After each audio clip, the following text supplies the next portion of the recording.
It's not so easy. Such a long time.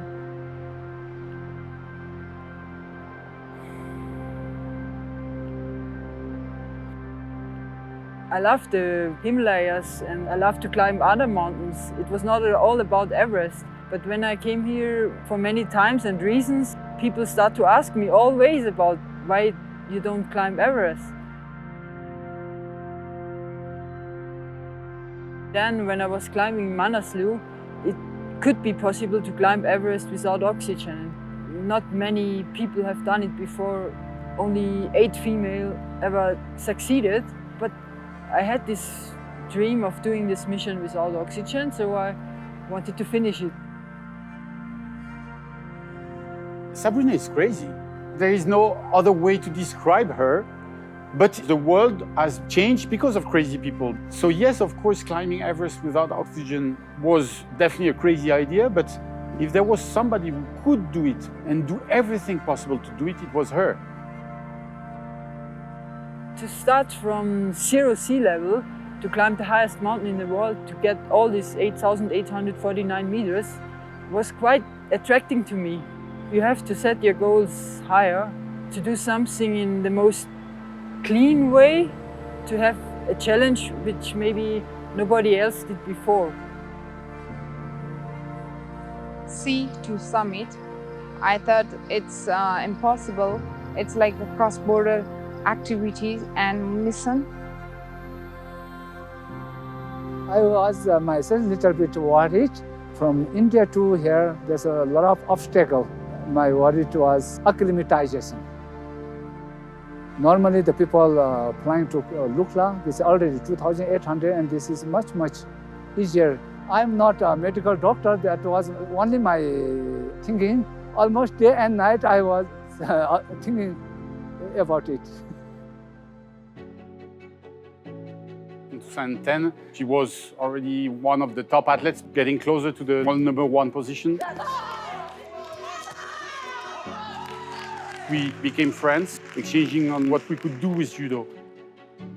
I met Sabrina in 2014 in Bhutan during a Tour of the Dragon mountain biking race. It was unbelievable for me that she does mountain bike racing as judo athlete. Sabrina has been working here in Nepal and also in Bhutan for many years, helping local communities, using the judo values to develop strong projects that can help build a better society. Without Sabrina, it was not possible. Everest Judo Club is very new judo club in Nepal. My dream was started a small judo school in Monju. Because of Sabrina, we brought to Khomjong. Sabrina always motivated me. Kaji, you must make a big dream. The first dojo in Monju, it's an altitude of 2,800 meters, was quite challenging to set up. When the kids have finished, they will have to go to another school, which is only possible in Khomjong at an altitude of 3,800 meters.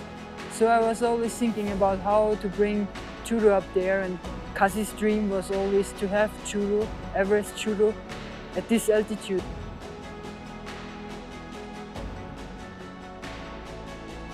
I'm not a judo athlete, but when I have been in touch with Sabrina, I used to feel amazing that judo is like spreading the peace in the world. Forever Everest is not limited to just a sporting feat. What is the most important is everything that is around that. What sport can help with when it comes to development, when it comes to social inclusion, and that's exactly what Sabrina has been doing for many years. And now that the feat itself comes with it, it's just like an explosion of joy, of happiness. The goal was important, but the way she does it and the way she's been doing it is more important than the goal itself.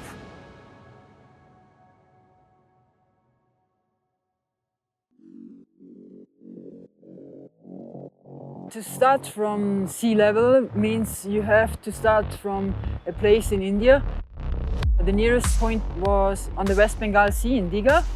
We start on the bike going through India. It's around 750 kilometers.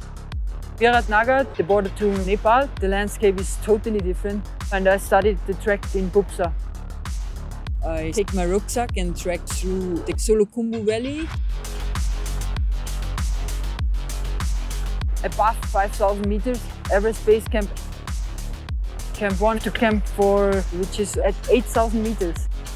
The main summit is 8,849 meters. I think it's a very special expedition. My friends Lakshmi Magar and Haka Lama did a great job to help me with all the preparations. When Sabrina asked me to join the Sea to Summit mission, I feel unbelievable. There are many athletes who are better than me. I was so lucky that I have very good friends, and it's Olympian judo. We trained together the Tour of the Dragon, the highest and most challenging one-day race in Bhutan, and also Yakatek's a 10-day race in the Annapurna region, which is more than 5,000 meters. I realized Lakshmi and Haka would be the best partners to do some big challenge. In Nepal, mountain biking for female was rare, but when I get supported from Sabrina and all of my supporters and sponsors, it could be a successful woman mountain biker in Nepal, then it helps to develop mountain biking sports in future for the women.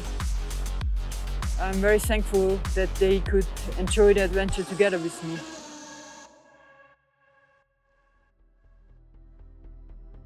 The first day when we flew to Delhi, it was by the security check in Delhi airport. The entry at the airport was not quite smooth.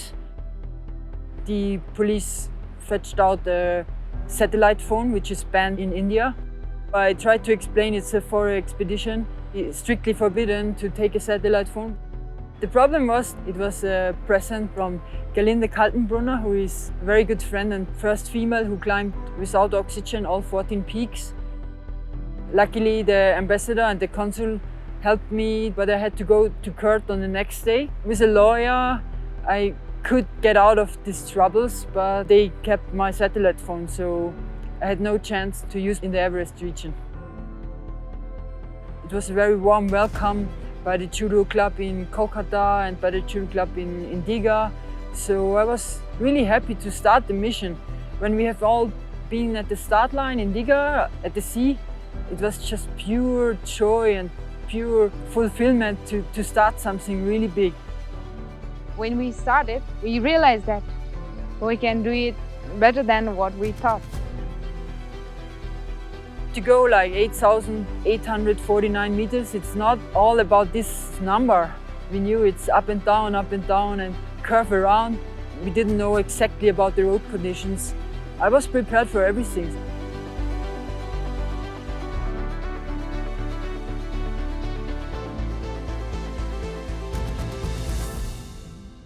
It just kills you. My Nepali friends struggled a lot with the heat. This kind of heat is something else. After the first day, we were totally screwed up, so we decided we will start at 5 in the morning. It was so misty, we couldn't even see the next few meters. It was on a highway, and I couldn't even follow Lakshmi because she was in the mist. Everything was wet, rain in the eyes, so it was very challenging. You had to drink like 1-2 liters per hour. And if you cycle 10 hours, you can calculate how much water you need. It was not possible to stop everywhere, so we were lucky to have a car with fluid and some snacks. Sometimes you're just stuck. There is traffic where you had to wait like 2 hours, but it was pretty awesome to experience the Indian people, the culture. A lot of happy people riding next to us, waving at us. Some of the villages already waited for us, and we had to do some press conferences, some nice meetings with people, just local peoples.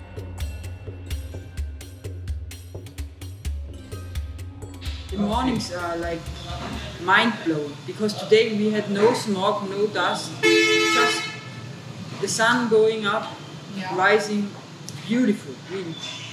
Only rice fields around, not so much noise like in the city. Magical, incredible India.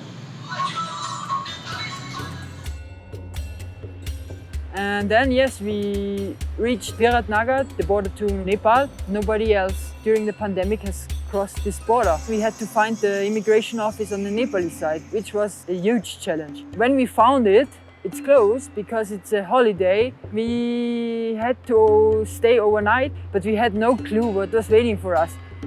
5 people in the immigration office, but nobody knew what to do. They had quite new equipment, which was brought from Kathmandu. Everything wrapped, nothing out of the boxes. So they had to call Kathmandu airport how to install this. It took them hours. The stamp in my passport first tried on a sheet of paper. It was always the wrong year. Nobody used it for 3 years. Yeah, it was quite an adventure to get my stamp.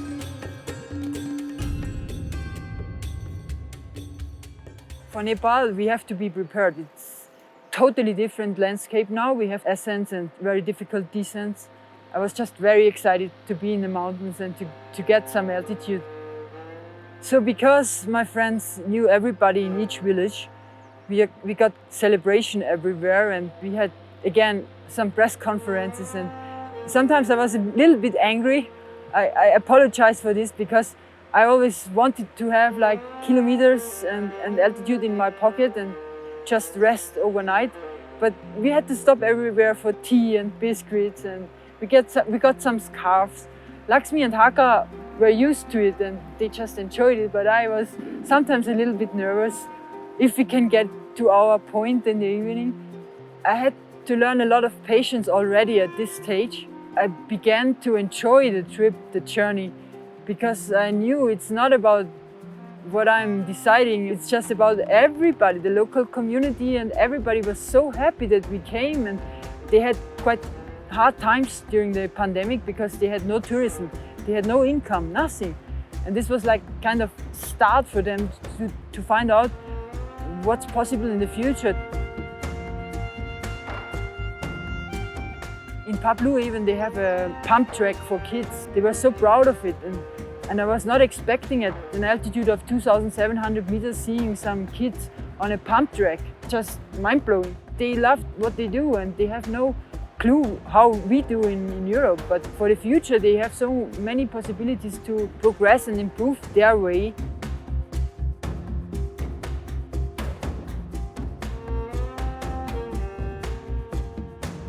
I wanted to finish at the point where it's not possible to ride anymore. We had one day with a little bit of hike and bike, so we had to carry the bike. Lakshmi, she knew the best place to finish our ride, and I gave my bike to Lakshmi and Haka, and they went back to Kathmandu, and I started the trek in Bupsa.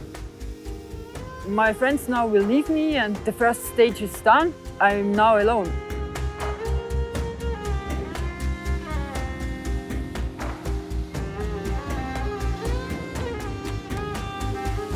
It was quite strange to change from the bike. It took me a few hours, but then I was inside my hiking process.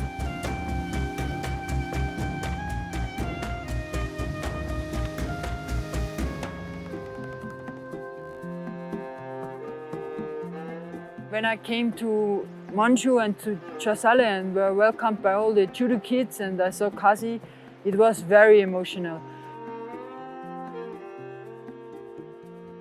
We were very excited.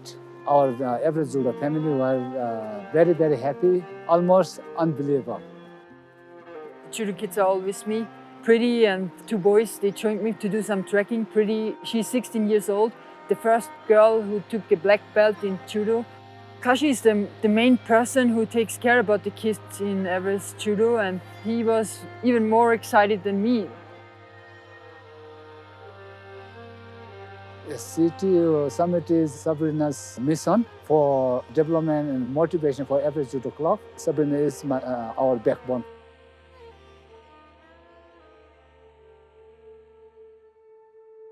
I learned so much on the way how I could do something to help them because they helped me so much. So I started to collect waste. In Gorakshep I had to stay 1 week because Everest Base Camp was not set up to bring down all the collected waste which I collected between Everest Base Camp and Gorakshep. So it's above 5,000 meters.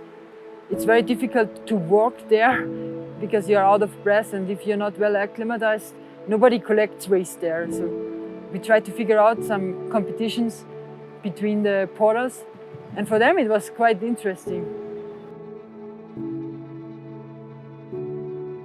Because I've been there pretty early, I could do good hikes and perfect acclimatization. It was just about learning how much effort is needed to set up such a base camp. There were yak caravans every day, there were porters coming in and out.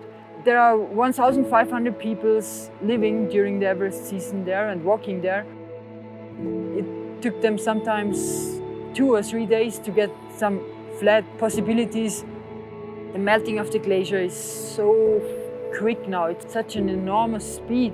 After 1-2 weeks, everything is like in a different angle, so you have to prepare before with stones. The melting of the glacier already started at the beginning of the season, which is not normal. I've talked to many Sherpas and they've been there 25 times, and I asked them about how it looked like before, and it was like quite incredible. It's totally different. If you just come there and want to climb Everest without any knowledge, I think it's not the same, and this is what I really appreciated through those weeks.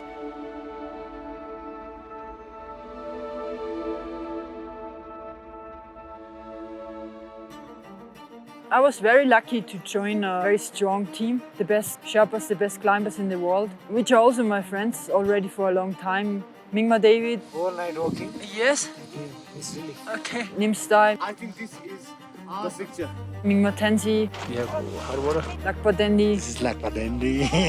They are very well known here and they did a lot for their own community during the last few years while climbing 14 peaks and K2 during winter. In the beginning I was a little bit scared about climbing with the best team. My friendship to Mingma David, I climbed with him Manaslu 2016 and Amadablam 2017.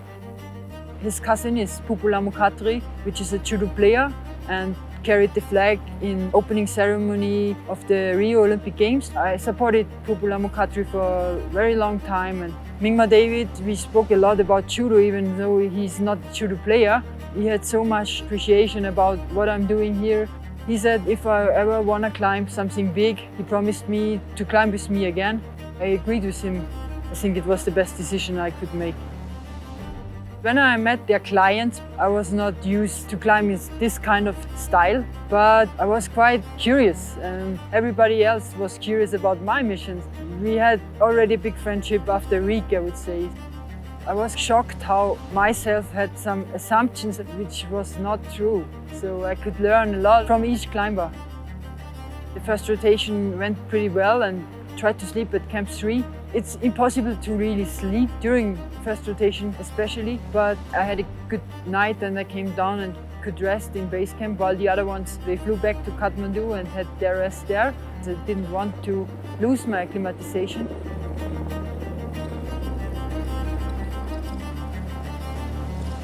I could try to do already the summit push, which was a little early, but I had to go because it was a team.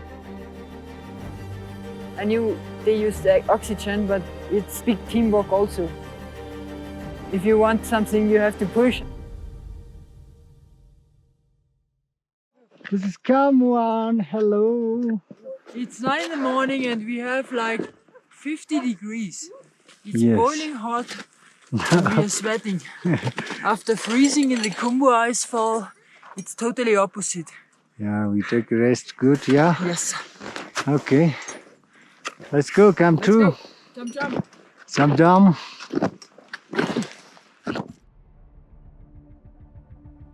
I felt pretty confident climbing all the crevices between Camp 1 and Camp 2.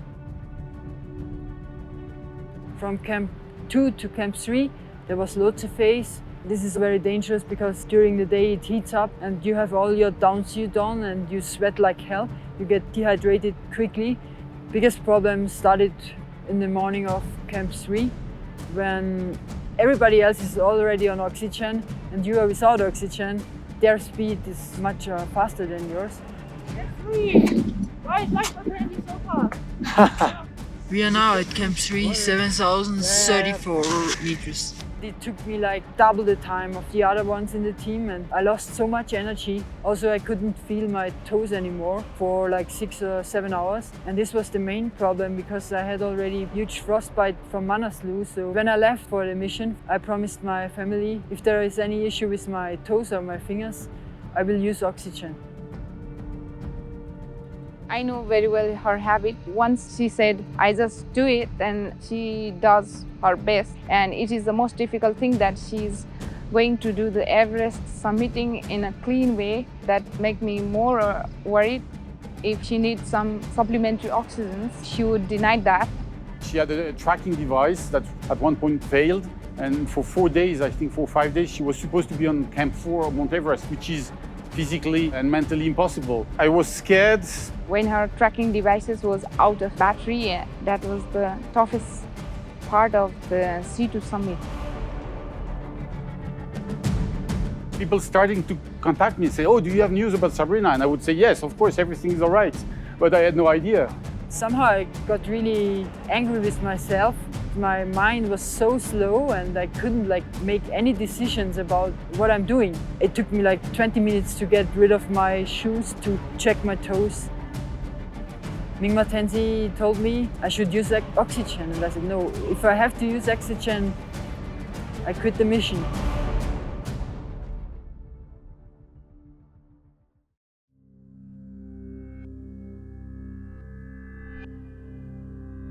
Namaste Trashidele, my name is Kaji Sherpa. As I'm a Sherpa and Buddhist, I'm a Mahayana Buddhist.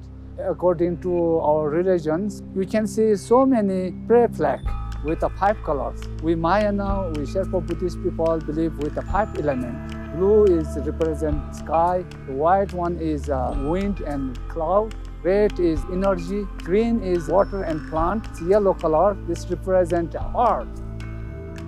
Without this 5 element, our universe is handicapped. Sherpa means people from the east. More than 500-600 years ago, we Sherpa people migrated from eastern Tibet. Now we are in Solukhumbu. Our Sherpa culture and this our judo moral is very similar. Respect, friendship.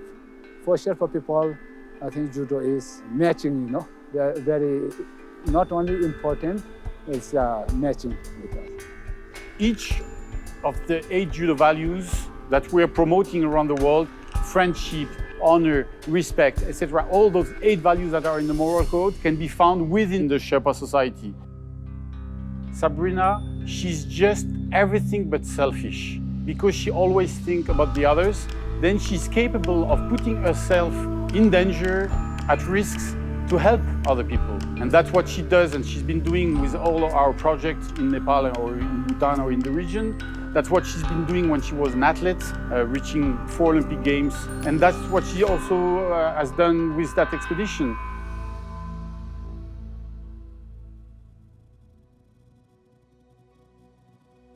I don't have enough energy. I quit, I go down. Mingma Tenzi, he said, you want to quit everything you've done for the C2 Summit mission, and are you really sure? You have to think about why you really started it. And even though my brain was so slow it took me really a long time to get some straight thoughts, to just realize what I'm doing here. And Forever Everest, that's your mission, the judo kids, everything I experienced. And then I said to Mingma Tenzi, okay, what he will suggest. He said, I tell you, if you use oxygen, you will recover, you will have some rest, and you can climb Everest. It's no problem. And I said, yeah, I will try it.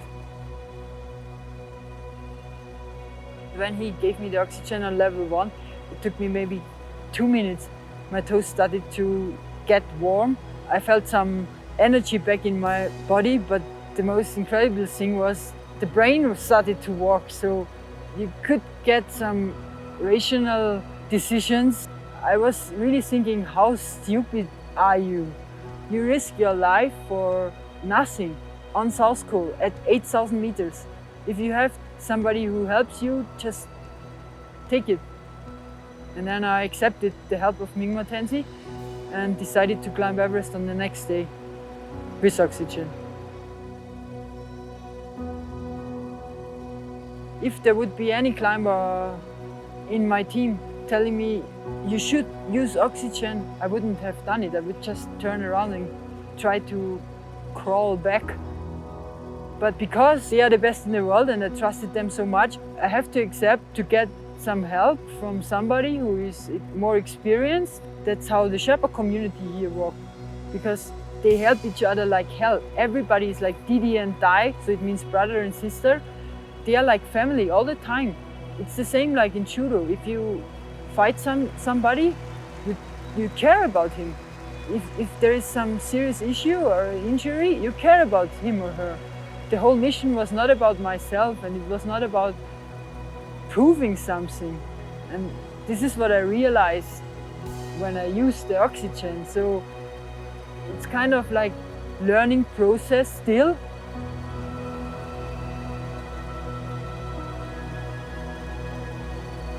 So Nims was once telling me, for him, oxygen is a tool, and it's a respected tool.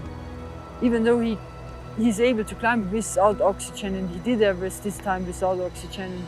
It's nothing which makes you feel bad because it's kind of doping, which I always thought.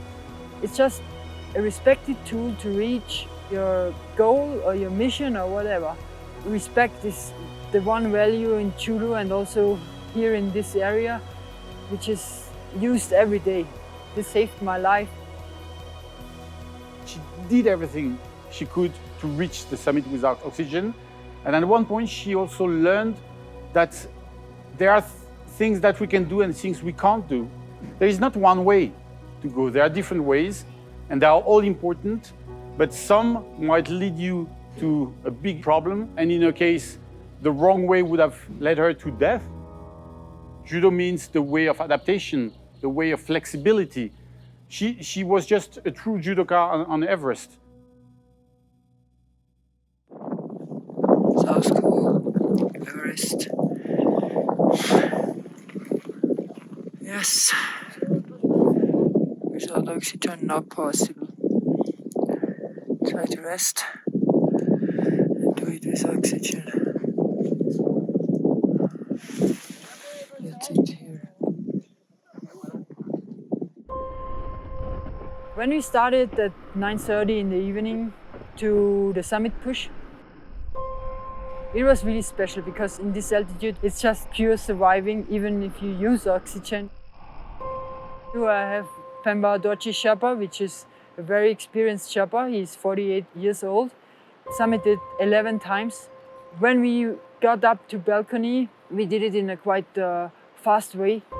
From balcony to South Summit, you try to push, but it's not possible because just the lack of oxygen and the pressure, and you stop after every 5 steps.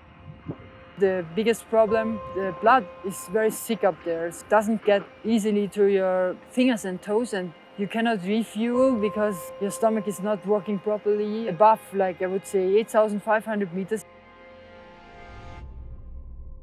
The aim to be on South Summit exactly at sunrise. It's this point where you start to realize it's gonna happen. You can make it till the top.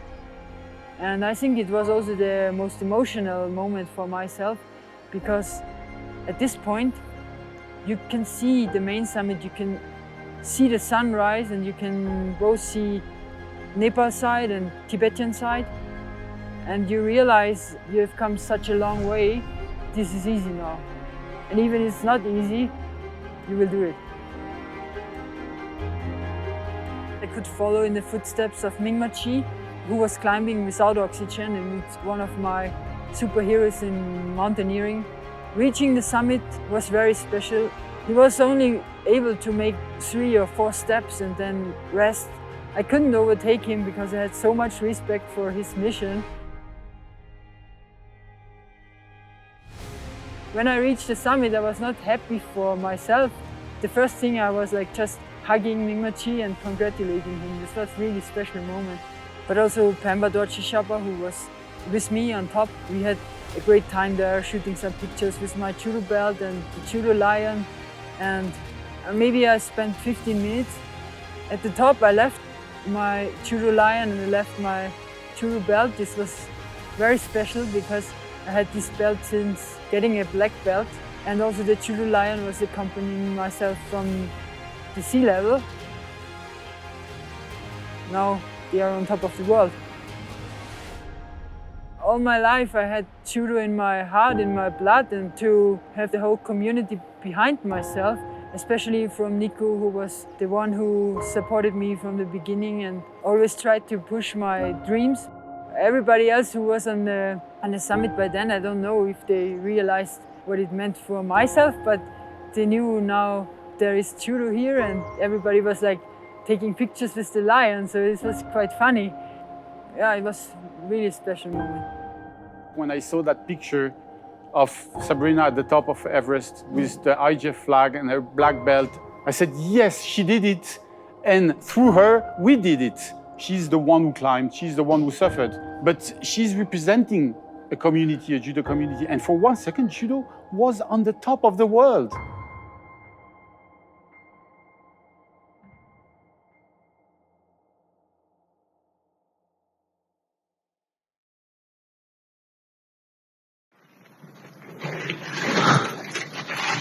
Back at Camp 4, summited Everest. Now down to Camp 2. What the?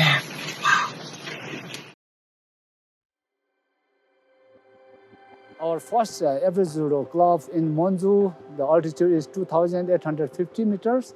And now our recent second Everest Judo Club at Hillary School in Kumjung is 3,800 meters. 2022, 29th May, we had official inauguration. Years from IJF and Everest Judo Club's founder, Sabrina. And it was very special day for Everest Judo Club. 29th May is the Everest Day. The Tenzin Norgay and Edmond Hillary summited Everest first time and won that day our inauguration. Our goal was to inaugurate the judo class in Kumjung, and there was a way to do it. Sabrina had a goal to climb Everest, and the way she did it was important, and we had a goal to inaugurate the judo classes in Kumjung, not just going there, taking an helicopter and landing. We wanted to live, to experience the way of living. I've been so happy to have the team here and to have Joe and Robin here. During the whole trip, I think emotional feelings when we could enjoy the Everest Judo inauguration in Kumjung. If you can get the local community excited about it, and if they understand what judo would mean for them in the future, if their kids start to know about the values while they are learning judo and while they are having a good education.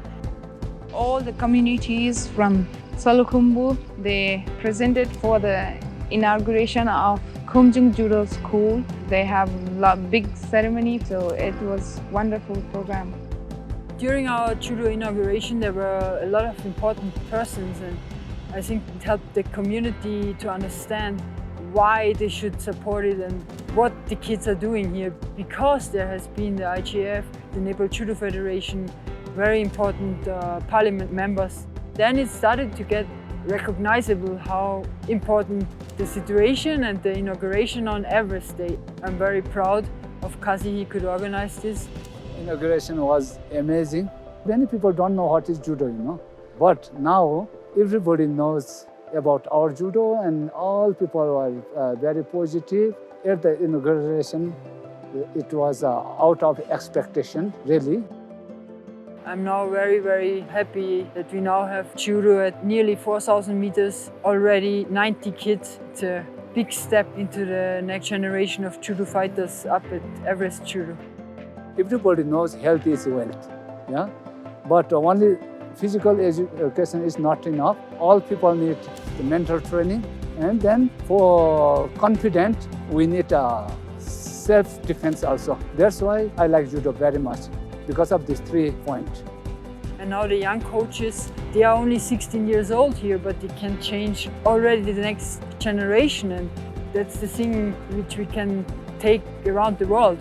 It changes lives, families, futures. There is a project now also running in Kathmandu, which is called PAM. It's a project that takes care of children of prisoners. One of the girls of that project already participated at the IGF World Championships. Everything that we've seen here in PAM shows us that there are a great potential of educational projects throughout the world. And then those projects can also lead to elite judoka, elite competition, and creating bridges also between the educational world and the sports world, create role models, inspire young generation and also older generation. This is all those projects are about. After the inauguration of our Everest Judo at Kumchung School, when I met Kancha Sherpa, he's 90 years old and he's the last survivor of the Sir Edmund Hillary expedition from 1953. I could share with him some experience there and he told us all about the 1953 expedition. Me, 20 years. Yes. Other is 26, 25, very young. Same thing. Better now, before, very difficult. Yeah. But same way, before we find a way, no different way, same way, all the way. What do you think about the glacier and the climate now? It changed a lot, right? Glaciers every year change because melting. Fall down. No. Very important Everest. It was not even a special moment, it was a very emotional moment because telling such historic event is still so clean in his mind and it felt really overwhelming speaking to him. The Sherpa peoples are very special people who can explain and share with you what they think about nature, about their environment, about their own culture. The Solo Khumbu and especially the Himalayas are such a fragile system of different things. It's not all about the melting glaciers and the global warming, it's also more about educating the people and the local community about it because they appreciate living here and they respect it for 1,000 of years, but they don't exactly know how they can handle all these things when tourists are here, when waste is here, when pollution is here.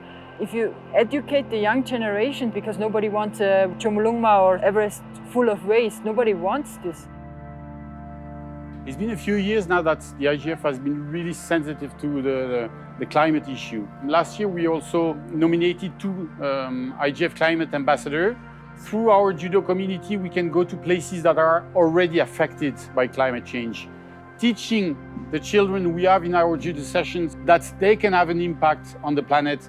What Sabrina did was exactly that. I mean, she was an ambassador of what thinking about the planet should be. Every time she was stopping on the road in India, she was telling to people the necessity to save the planet. Now you can imagine how we are concerned with this environment. Global warming and this environment concern is matching with us. That's why we all Sherpa people really respect our Sabrina. While she was at Everest base camp and on Everest, she was telling us that yes, it is happening now. Glaciers are melting, the temperature is too high. Through our judo family, through a project like Forever Everest, we have the capacity at least to initiate a change in people's mind to understand that themselves, as individual member of a group, they can do something. The big mountain cleanup already started last year, so the Nepal Army is trying to get down all the waste from Everest. It's a big step. It's to bring down your own waste, to do something which could be done every day. Makes tourists think about how difficult it is for the local community to collect waste, or if they collect the waste, where to bring it. It just needs help of everybody, and if they are joining forces and if they work together, it could be easily done. There are challenges, but I like challenge also. Without challenge, We cannot forget myself. I believe that it's only the beginning of the story. As the title Forever Everest, there is forever, so it's not the end. So many ways are open now to help the Sherpa community in the Khumbu Valley, to help also other people in Nepal, like at the PAMA organization. So many ways to use judo values, not as a goal. The goal is not judo and the values. The goal is to give the opportunity to people to have a better life. In my own life, it was always about inspiration. I was inspired by so many people. I was inspired by big role models. If you can inspire the younger generation, and if you get this inspiration by yourself and feel it, can share it with others, inspiration is the best thing which can happen to people who have not the same chances. It's not going to be the only solution. There are many solutions. But in many places around the world, judo has proven through its values that it's possible to have dreams and goals and to achieve them. Forever Everest can bring change in the world, that I believe, and people are believing. She put herself in danger and at risk in a positive way to help others, to inspire others. I was happy when she came back with all toes and tips. Everybody should have an Everest. Sabrina had her own, and she did it. I think what is important to have our own goal, our own achievements, and to channel all our energy towards that goal. Life is not only about medals, it's about how I reach medals. It's not only about development, it's how I reach development. You don't have to be a world-class level athlete. If you want to achieve something, you have to work hard for it. Everything is possible. Sabrina is the example that I learned after this expedition. Yeah. What are you going to do next? I hate this. I don't know what I'm gonna do next. No clue.